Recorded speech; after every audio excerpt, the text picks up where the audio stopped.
Boa noite, queridos. Uma alegria retomar a nossa exposição de Naum. Ontem a gente basicamente tratou do capítulo 1. Observamos como Naum apresenta Deus como o grande soberano da história, o Deus que julga o mal, o Deus que traz salvação para o seu povo. E a ideia é hoje a gente trabalhar com o capítulo 2, olhar para a descrição que Naum faz da guerra, do ataque que a poderosa cidade de Nínive futuramente sofrerá, né? Então ele está lá por volta do ano 660, 650, nessa década, trazendo as suas profecias, e décadas depois, ali no ano 612, a cidade de Nínive cai diante dos babilônios e diante dos persas. Nos últimos meses, a gente tem acompanhado com certa tristeza essa guerra entre a Rússia e a Ucrânia. Os nossos corações ficam apertados quando a gente liga o noticiário, quando abre alguma página da internet está falando sobre a guerra, sejam as cidades que estão sendo destruídas, sejam as vidas que estão sendo ceifadas, tudo isso traz um pesar para o nosso coração. O pessoal do Palavra da Vida, lá da região da Ucrânia, tem alguns ucranianos da organização que tiveram que ficar no país, não puderam sair. Parte dos missionários saíram, a outra parte que era, especialmente homens ucranianos, tiveram que ficar, e eles vêm trabalhando já há algum tempo para levar mantimentos em locais onde a necessidade é maior. Então eles pegam o carro da organização, saem, fazem um giro, levam para alguns lugares que são necessários esses mantimentos, depois retornam lá para a propriedade. Não sei como hoje exatamente está a situação, mas eles têm feito isso já há algum tempo. O fato é que só entende o que é uma guerra quem vivencia a realidade dessa guerra. Nós não temos ideia do que é participar de uma guerra, ou de vivenciar isso na pele, e o máximo que a gente vai fazer é talvez orar por essas pessoas, sentir o nosso coração pesado, mas certamente só um ucraniano que está ali dentro é capaz de dizer, olha, o que acontece na guerra é isso, nós sentimos, temos esse tipo de sensação, passamos por esse tipo de temor e assim por diante. E é interessante que um site de história coletou alguns testemunhos de pessoas que passaram por situações de guerra e deram o seu relatório, anotaram no seu diário o que era ou o que significava passar por um momento de conflito. E um desses diários é o diário de um estudante anônimo de 17 anos, que morava ali na região de Pearl Harbor, quando houve o ataque dos japoneses aos Estados Unidos, e ele relata um pouquinho o que ele experimentou, o que ele vivenciou diante desse ataque. Ele diz assim: fui acordado às 8 horas da manhã por uma explosão de Pearl Harbor. Levantei-me pensando que algo emocionante provavelmente estava acontecendo por lá. Mal sabia eu, quando cheguei à cozinha, toda a família estava olhando para o Navy Yard. Estava sendo consumido por uma fumaça negra e mais explosões terríveis. Então fiquei extremamente preocupado. Mamãe e eu saímos na varanda da frente para dar uma olhada melhor, e 3 aviões voaram sobre as nossas cabeças, tão perto que quase podíamos tocá-los. Eles tinham círculos vermelhos nas suas asas. Naquele momento, as bombas relógio começaram a cair por todo lado em Rícano. Vimos um monte de soldados correndo a toda velocidade na nossa direção. Então, toda uma sequência de bombas caiu atrás deles, derrubando-os. Estávamos mergulhados em uma nuvem de poeira e tivemos que correr fechando todas as janelas. Enquanto isso, vários soldados entraram na nossa garagem para se abrigar ali. Eles foram totalmente pegos de surpresa. Vários deles sequer tinha uma arma na mão.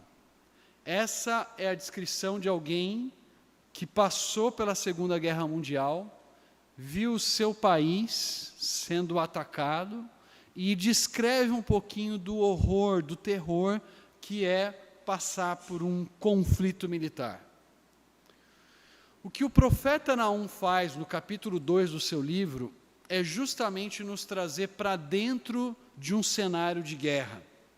Um cenário de guerra que já não é mais o império assírio atacando um outro reino, atacando uma nação, mas agora é a própria capital desse império sofrendo o ataque. Quando você lê o relato de Naum, no capítulo 2, versículos de 1 a 10, você se sente dentro daquele cenário. Você consegue visualizar os carros de guerra, você consegue ver os soldados correndo para proteger a cidade de Nínive, você imagina os soldados inimigos atacando a cidade, tomando a prata, tomando o ouro. Naum nos leva ali para dentro e nos mostra como Deus pôs fim a esse império que assolava as nações e colocava medo entre os povos. Há uma descrição interessante de um imperador que viveu cerca de 2 séculos antes de Naum, o imperador assírio, em que ele fala um pouco sobre como ele conquistou e atacou os seus inimigos. Assurnazipal II, que foi imperador ali no século IX, ele diz assim: eu construí uma coluna sobre a porta da sua cidade, esfolei, arranquei a pele de todos os principais homens que tinham se revoltado e cobri a coluna com as peles deles. Cortei os membros dos altos oficiais reais que haviam se rebelado. Muitos cativos dentre eles eu queimei na fogueira, e muitos capturei vivos. De alguns cortei as mãos e os dedos, de outro cortei os narizes e as orelhas, e os olhos de muitos homens eu arranquei. Os rapazes e as moças queimei na fogueira. Então, essa é uma descrição bem vívida de um imperador assírio sobre um ataque que ele praticou contra uma cidade inimiga, uma cidade que tinha se rebelado contra a sua autoridade, contra a sua soberania. Quando você pensa neles arrancando os olhos dos inimigos, você é lembrado daquilo que o próprio Zedequias, que foi rei de Judá mais para frente, passou quando os babilônios atacaram a cidade de Jerusalém, levaram parte da família real para o cativeiro e arrancaram os olhos de Zedequias. Primeiro, ele viu todos os seus familiares sendo mortos, e depois ele ficou cego. Então, Naum nos traz agora, vou bater aqui no microfone, Naum nos traz agora para o cenário de guerra e nos mostra o inimigo se aproximando cada vez mais. A ideia básica é mostrar o inimigo que está distante, se preparando para a guerra, depois ele se aproxima da cidade, ele está andando ali, a cidade está completamente cercada, e por fim o inimigo entra na cidade, saqueia a prata, saqueia o ouro e leva os assírios para o cativeiro. Vamos dar uma olhada então lá em Naum, capítulo 2, espero que todos vocês já tenham achado ou consigam achar o livro de Naum, no capítulo 2, versículos de 1 a 10. Naum 2, de 1 a 10. O texto diz o seguinte: o destruidor avança contra você, Nínive. Guarde a fortaleza, vigie a estrada, prepare a resistência, reúna todas as suas forças. O Senhor restaurará o esplendor de Jacó e restaurará o esplendor de Israel, embora os saqueadores o tenham devastado e destruído as suas videiras. Os escudos e os uniformes dos soldados inimigos são vermelhos. Os seus carros de guerra reluzem quando se alinham para a batalha. Agitam-se as lanças de pinho. Os carros de guerra percorrem loucamente as ruas e se cruzam velozmente pelos quarteirões. Parecem tochas de fogo e se arremessam como relâmpagos. As suas tropas de elite são convocadas, mas elas vêm tropeçando. Correm para a muralha da cidade, para formar a linha da proteção. Versículo 6. As comportas dos canais são abertas e o palácio desaba. Está decretado, a cidade irá para o exílio, será deportada. As jovens tomadas como escravas batem no peito. O seu gemer é como o arrulhar das pombas. Nínive é como um açude antigo cujas águas estão vazando. Parem, parem, eles gritam, mas ninguém sequer olha para trás. Saqueiem a prata, saqueiem o ouro. Sua riqueza não tem fim, está repleta de objetos de valor. Devastação, destruição, desolação, os corações se derretem, os joelhos vacilam, todos os corpos tremem e o rosto de todos empalidece. Os versículos de 1 a 4 mostram o inimigo dos assírios avançando, indo na direção da cidade. O texto começa numa velocidade acelerada. Literalmente, o versículo 1, a gente poderia ler da seguinte forma: o dispersador está diante de você. Guarde as fortalezas, vigie o caminho, fortaleça os lombos, reúna as suas forças. Os assírios eram conhecidos por dispersar as nações, por levar os povos cativos para outros lugares, por levar gente de Israel para outras localidades e trazer gente de outras localidades para Israel e assim misturar as nações, misturar os povos e, consequentemente, evitar as revoltas. Mas agora o que Naum está dizendo para nós é que Nínive será dispersa.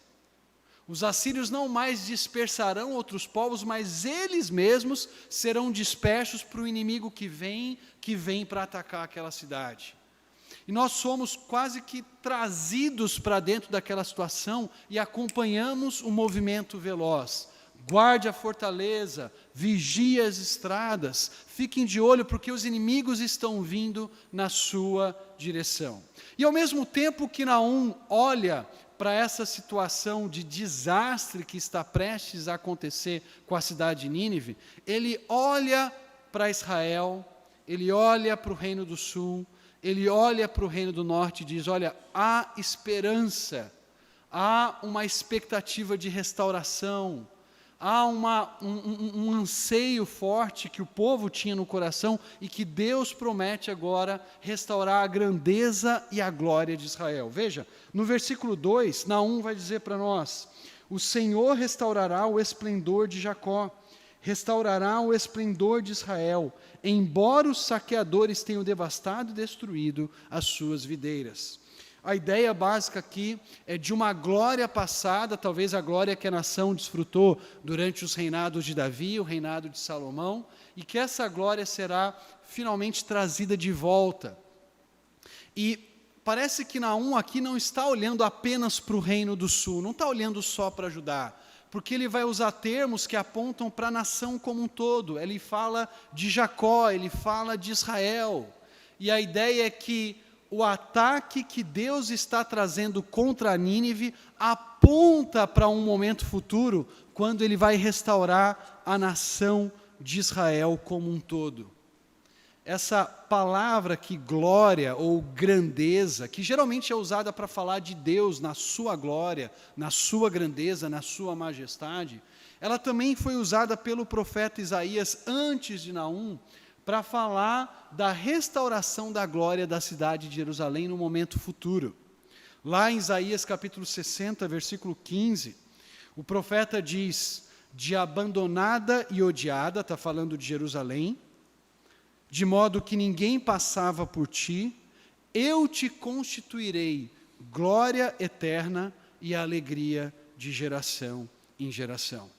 Naum olha para o juízo de Deus contra Nínive, e ao mesmo tempo leva as pessoas da sua época a olharem para aquele momento futuro, quando Deus vai restaurar não apenas o reino de Judá, mas também toda a nação de Israel, todas as tribos, todos os habitantes daquele povo que era conhecido como sendo o povo de Deus, será um dia restaurado. Essa esperança que Naum traz para aqueles que eram seus ouvintes daquele momento. Os versículos 3 e 4, então, continuam a descrever os inimigos que vêm na direção de Nínive. Vejam aí o versículo 3. Os escudos e os uniformes dos soldados inimigos são vermelhos. Os seus carros de guerra reluzem quando se alinham para a batalha. Agitam-se as lanças de pinho. Os carros de guerra percorrem loucamente as ruas e se cruzam velozmente pelos quarteirões, parecem tochas de fogo e se arremessam como relâmpagos. No versículo 3 é dito que os escudos e uniformes dos soldados inimigos são vermelhos. Nós sabemos, pelo profeta Ezequiel, que os babilônios, os caldeus, costumavam usar roupas vermelhas. Ezequiel faz uma crítica a Judá da sua época, já tratando de um povo no momento futuro, né, já mais à frente de Naum, em que ele fala que Judá se prostituía com caldeus que estavam vestidos de vermelho, lá em Ezequiel capítulo 23, versículo 14. Então, provavelmente, a descrição de Naum aqui aponta para o exército babilônio que vem na direção de Nínive. Os babilônios, juntamente com os medos e persas, vêm para atacar aquela cidade do maior império daquela época. E eles são descritos como soldados velozes, que sabem manejar bem os seus carros de guerra. O versículo 4 diz: os carros de guerra percorrem loucamente as ruas, eles estão vindo com tudo. E agora eles já não estão tão distantes assim, agora eles já estão mais pertinho. Eles já estão nas praças. A ideia das praças aqui são aqueles locais abertos diante dos portões que guardavam, que protegiam a cidade de Nínive. Os imperadores assírios gostavam de se descrever como pessoas que eram velozes na guerra, mas agora eles precisam lidar com inimigos que são mais velozes do que eles. Porque o inimigo está diante da cidade e a defesa dos ninivitas é um verdadeiro fiasco. Olhe para os versículos 5 e 6. As suas tropas de elite são convocadas, mas elas vêm tropeçando. Correm para a muralha da cidade para formar a linha de proteção. As comportas dos canais são abertas e o palácio desaba. O rei de Nínive, olhando para aquela situação que os inimigos vêm atacá-lo, decide então convocar os seus homens poderosos. Ele: vamos para a guerra, pessoal, vamos proteger as fortalezas, o inimigo está chegando, eles querem conquistar a nossa cidade. E o texto descreve aqui aquele exército tão habilidoso, tão poderoso, que tocava o terror por todo o antigo Oriente Próximo. Esse exército é incapaz de chegar na muralha de uma maneira ordenada, eles começam a tropeçar um no outro, cair. E quando eles chegam em cima na muralha para atirar sua flecha contra os inimigos, o que eles descobrem? Que o inimigo já colocou algum tipo de objeto de proteção para impedir que as flechas dos assírios que estavam sobre a muralha os atingissem. A revista atualizada usa até uma linguagem que retrata essa proteção que não fica tão clara aqui na NVI, mas a ideia básica é que eles demoram para chegar e quando chegam vão atirar, opa, não tem mais como acertar o inimigo, porque o inimigo está protegido, ele está preparado para se defender contra o ataque dos assírios que estão ali dentro da cidade. O versículo 6 descreve uma situação que está muito de acordo com aquilo que nós sabemos dos relatos antigos. Você tem dois historiadores, Xenofonte e um outro historiador que é o Diodoro Sículo. Xenofonte viveu ali no século V, século IV antes de Cristo. O Diodoro Sículo ele foi um pouquinho mais para frente, século I antes de Cristo. E os dois falam que antes da destruição da cidade de Nínive, houve chuvas constantes ali naquela região e que as águas teriam sido a causa da queda da cidade. Muito provavelmente o que aconteceu aqui é que os medos, persas e os babilônios represaram as águas do rio Cócer, que era o rio que ficava mais perto ali de Nínive. Esse rio tinha um canal que passava por baixo da cidade de Nínive, e eles então represam as águas durante vários dias, e depois abrem os canais, e as águas vêm com tudo e destroem a cidade. O Diodoro Sículo chega a falar de uma abertura de cerca de 3 quilômetros na cidade, na muralha de Nínive, que permitiu com que os soldados inimigos entrassem na cidade e tomassem conta dela. Os soldados não conseguem chegar a tempo. Os canais dos quais os imperadores se gabavam. Senaqueribe, por exemplo, tem vários relatos dizendo assim, olha, eu fiz canais, eu trouxe canais lá do rio Cócer, e agora a nossa cidade não tem falta de água, nós temos belos jardins, porque temos canais que irrigam esses jardins, e esses mesmos canais dos quais Senaqueribe se gabava, são usados agora para trazer a água com toda a sua força e destruir a cidade de Nínive. A cidade então desaba, o inimigo consegue entrar, e os versículos de 7 a 10 vão falar sobre esse processo de cativeiro, de saque, de conquista, de desespero que os assírios passam naquele momento. Veja o versículo 7. Está decretado, a cidade irá para o exílio, será deportada.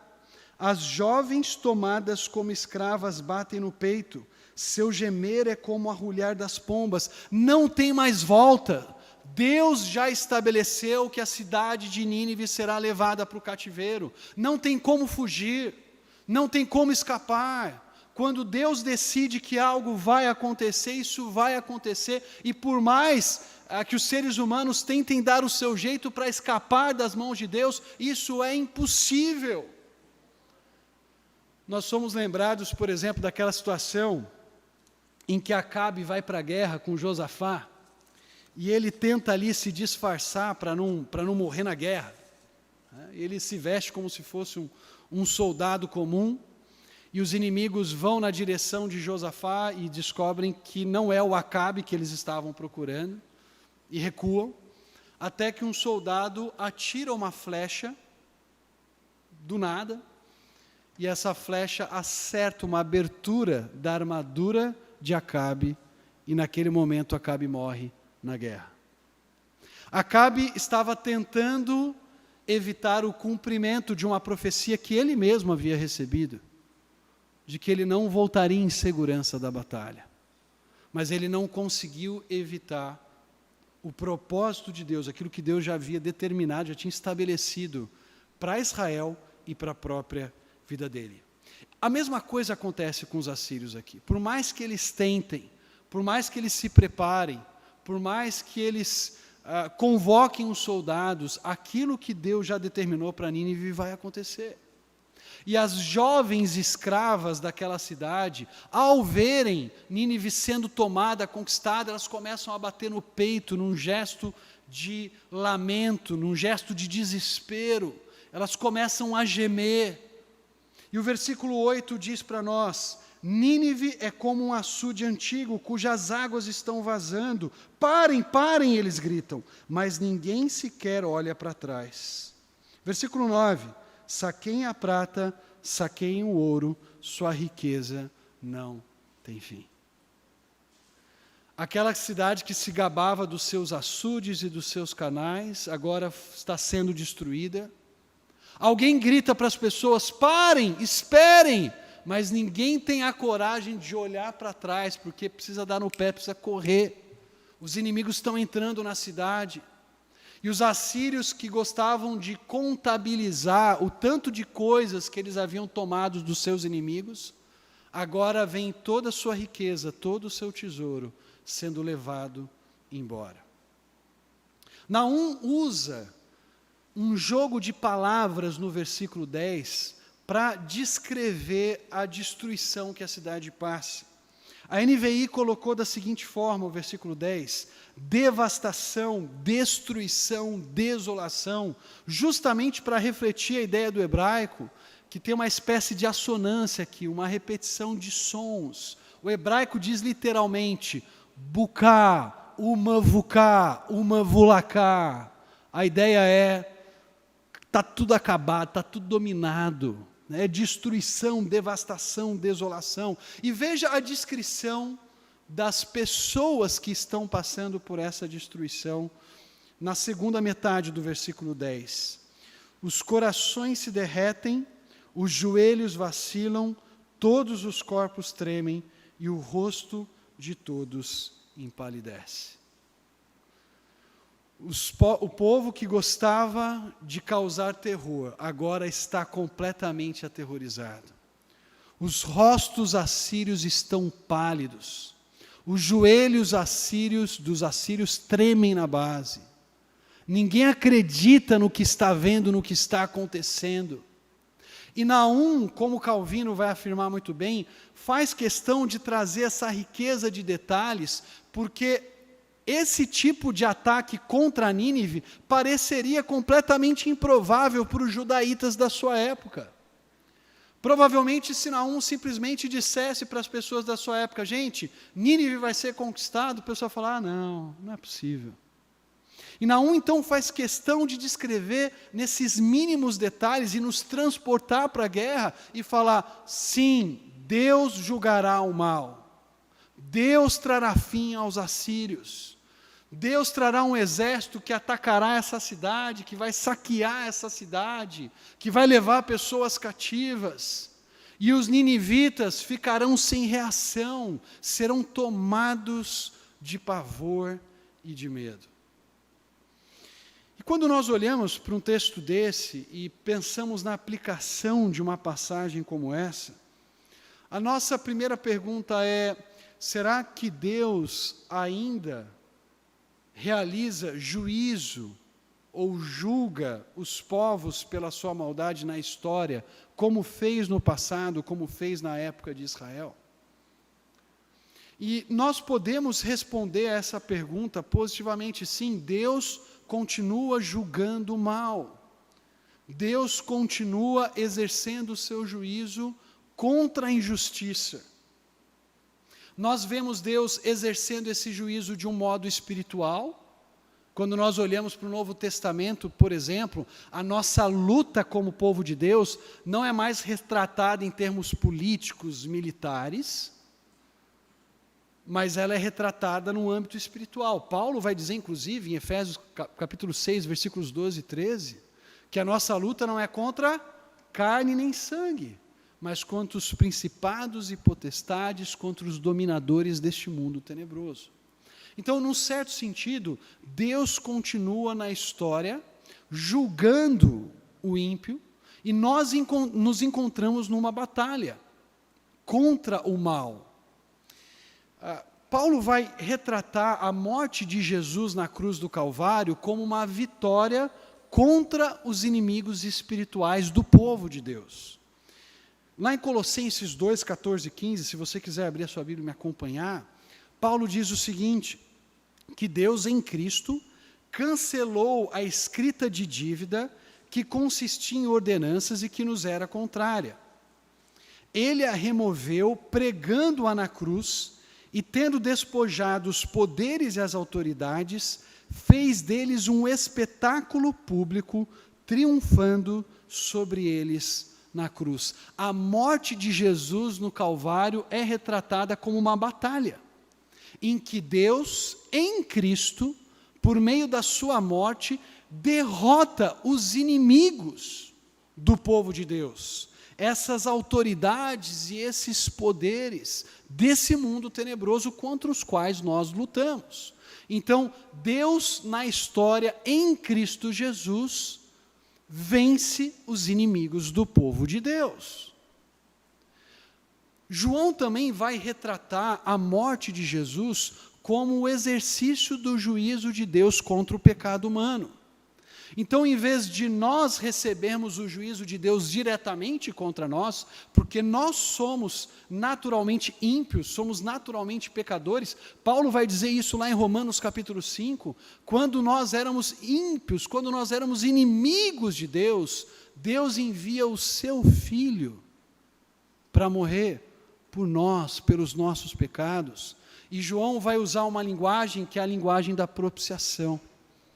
João vai dizer que Jesus Cristo é a propiciação pelos nossos pecados. Essa palavrinha propiciação, ela tem a ver com o apaziguamento da ira. Deus estava irado contra nós. O juízo de Deus pairava sobre cada um aqui. Mas quando nós depositamos a nossa fé em Cristo Jesus, o juízo de Deus, em vez de cair sobre nós, ele caiu sobre o Filho de Deus. Então, no Novo Testamento, Deus continua exercendo juízo na história, e no Novo Testamento, em Cristo Jesus, Deus também derrota os poderes do mal. Mas isso acontece também de forma concreta. Quando nós olhamos, por exemplo, o livro de Atos, capítulo 12, nós vamos lembrar de Herodes Agripa. Herodes Agripa, ele persegue os cristãos, ele percebe que a perseguição aos cristãos trazia popularidade para ele. Herodes Agripa, por exemplo, vai mandar decapitar Tiago, discípulo de Jesus. Depois ele manda prender Pedro. E aí então ele está numa audiência diante dos habitantes ali de Ciro e de Tiro e de Sidom, né? Não de Ciro, mas de Tiro e de Sidom. E as pessoas ouvem Herodes Agripa falando e falam: olha, essa é a voz de Deus, não é voz de homem. Herodes Agripa, em vez de dar glória a Deus, toma aquela glória para si. E o texto de Atos diz para nós que naquele momento ele foi comido por vermes e morreu. Esse é um exemplo de como Deus continua a exercer o seu juízo na história, mesmo durante essa dispensação da nova aliança. Deus julgou Herodes Agripa, Deus usa a autoridade civil, por exemplo, para julgar o mal. Paulo vai dizer em Romanos, capítulo 13, que a autoridade porta a espada para julgar o mal como instrumento de Deus. Então, assim como Deus usou elementos humanos para julgar a Síria, trouxe os babilônios, trouxe os medos, trouxe os persas, Deus pode hoje usar elementos humanos ou agir de maneira miraculosa, como foi o caso de Herodes Agripa, para julgar o mal deste mundo. Quando nós olhamos, por exemplo, para o fim do governo nazista na Alemanha, né, a morte de Hitler, quando nós vemos ditadores ao redor do mundo sendo julgados e sentenciados, quando nós vemos terroristas sendo executados pelo mal que causaram, quando nós olhamos para soldados que praticaram crimes de guerra sendo devidamente punidos, Deus está usando formas naturais para exercer o seu juízo contra o mal. Mas além de exercer o seu juízo contra o mal na história, no presente e no passado por meio de Cristo Jesus, o Novo Testamento em geral vai fazer a gente olhar lá para frente, olhar para a volta de Cristo. E o Novo Testamento vai dizer para nós: olha, na volta de Jesus nós veremos o mal sendo completamente punido. Na volta de Jesus nós nos depararemos com o juízo pleno de Deus. Veja, por exemplo, o que Paulo vai dizer lá em 1 Tessalonicenses, capítulo 1, versículos 6 a 9. Vejam aí, 1 Tessalonicenses, capítulo 1, versículos 6 a 9.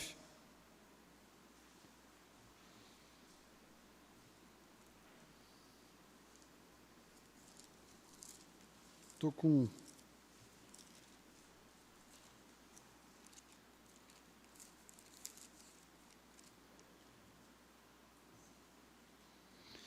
eu estou com um trechinho aqui que, na verdade, são os versículos... 2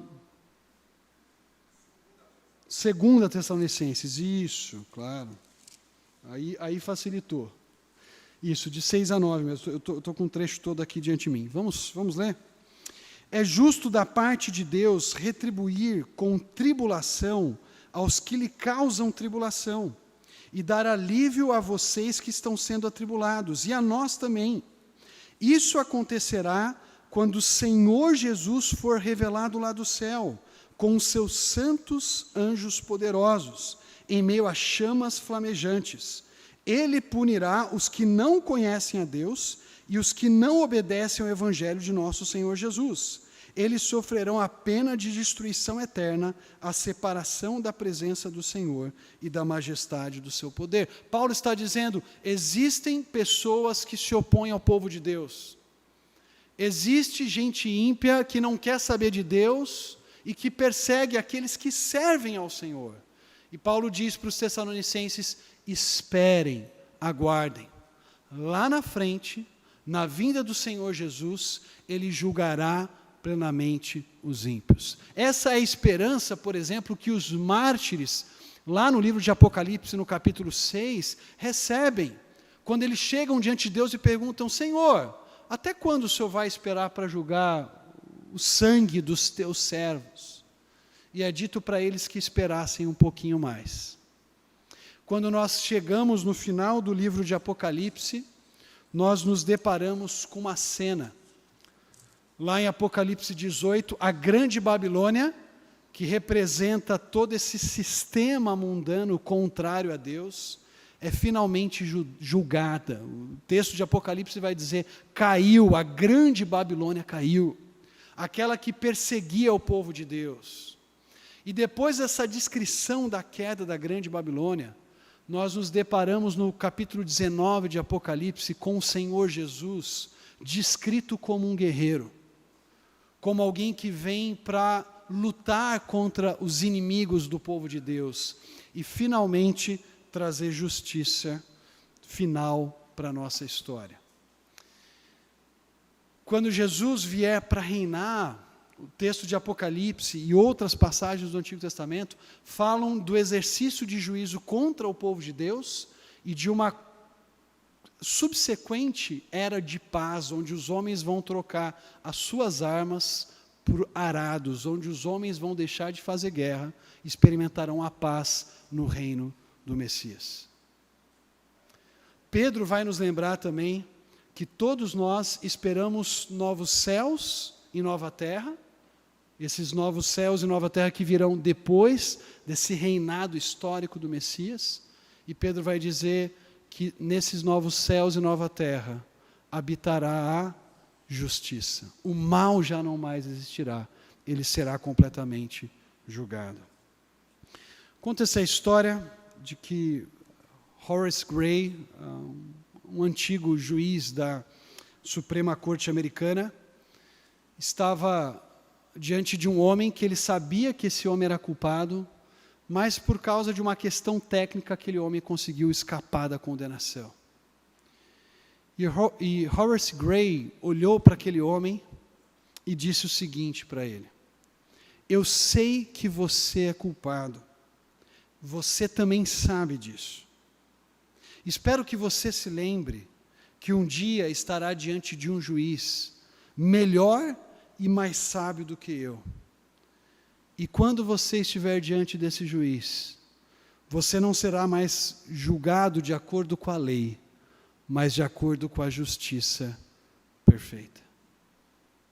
Nós aguardamos esse dia em que estaremos diante desse juiz.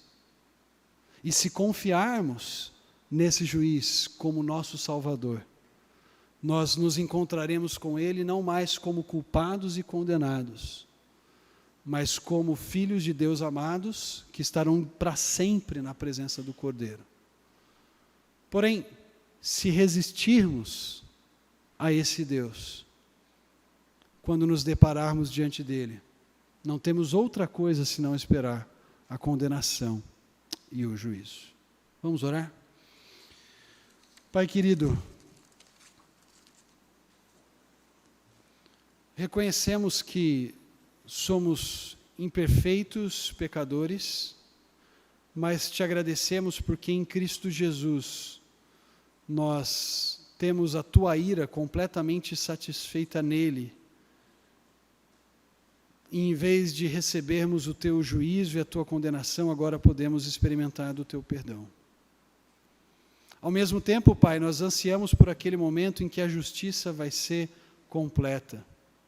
Não será mais a justiça imperfeita dos homens, que falha, mas será a tua justiça perfeita, final, consumada, que vai nos introduzir nos novos céus e na nova terra, onde a justiça será plena, Pai. Onde a gente não vai se deparar mais com o mal, com a perseguição, com a oposição, onde o Senhor Jesus há de dar um basta a todos aqueles que se opuseram e perseguiram o teu povo. Queremos confiar nessa justiça, Que o nosso coração e o nosso anseio esteja no dia da vinda de Cristo, quando o mal será plenamente punido e julgado, e o reino de paz e justiça será inaugurado.